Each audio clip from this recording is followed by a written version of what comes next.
Welcome again, everyone, to Tirnassar Radio Ireland, working to re-establish human rights across the world. You are listening to Mike Montagne, original 1968 architect of mathematically perfected economy, speaking on mathematically perfected economy and absolute consensual representation. Archives of this program can be downloaded freely at tnsradio.com from the category Mike Montagne and from the domain perfectedeconomy.org. Original material, analyses, and solution, as always, are copyright and trademarked by yours truly, Mike Montagne. All rights and therefore claims of authority are reserved. Copies of this program can be downloaded and distributed freely only so long as the entirety of this program, including this copyright and trademark notice, remain intact. Good to have you with us. I spent quite a bit of time preparing a different program for today. It was a discussion that I had with a person who, in truth, took an adversarial position on monetary solution, and in truth they were just getting their feet wet in the issue, and they assumed that somehow that anyone else's casual thinking is just as good as anyone else's casual thinking. The discussion I had with this fellow was, over 3 hours long, and it was really an example of, the difficulties that we're regularly confronted with attempting to educate the people and to hold adversaries accountable, which of course is necessary because otherwise we have all these voices, these unmitigated voices, bantering that anything may be solution, and it's just not how things are. We have a mathematic problem. It has one answer. The difficulties of the discussion that I was going to have you listen in on were instructive, however, because after a lot of gentle wrestling, eventually we got some intellectual interaction going, which eventually precipitated in an actual meeting of the minds, more or less. But a problem with that is that not really having done the developmental work of the thing we have to understand, and more or less perhaps casually agreeing in some way that might quell strife or whatever. In truth, what often happens is a person reverts easily to, well, this other idea sounds just as good to me, or sounds better. It's easier to grasp. It wasn't so difficult to understand, whatever. But this is not the way.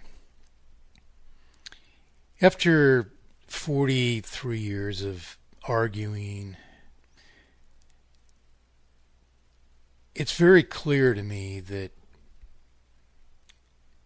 we, the people of the earth, have some very substantial issues insofar as developing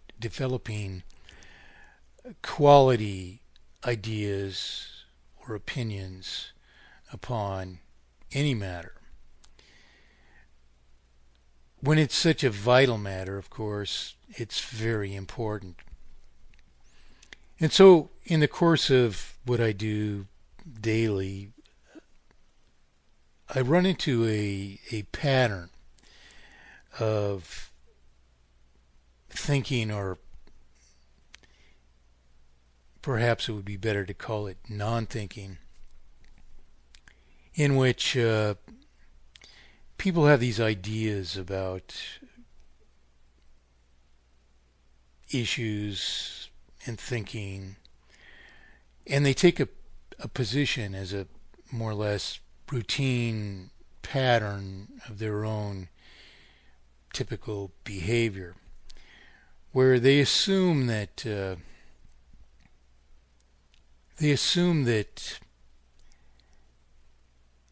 if they can ask a question that they can't perceive the answer, that there must not be an answer, then the whole thing isn't even worth hearing. Out of laziness, they seek a way out of engaging themselves with a pattern of thinking that develops a quality idea which in fact is vital to them. So in the course of interaction over this issue, for instance, we might have a certain person who decides that an alternate solution is the way.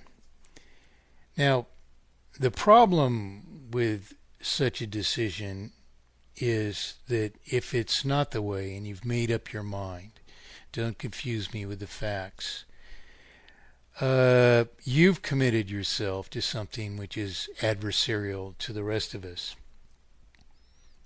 Now, in truth, I myself have come to think that it's not worthwhile struggling with Austrian economists, for example, who actually dismiss all the fundamental building blocks of logic, mathematics, for instance.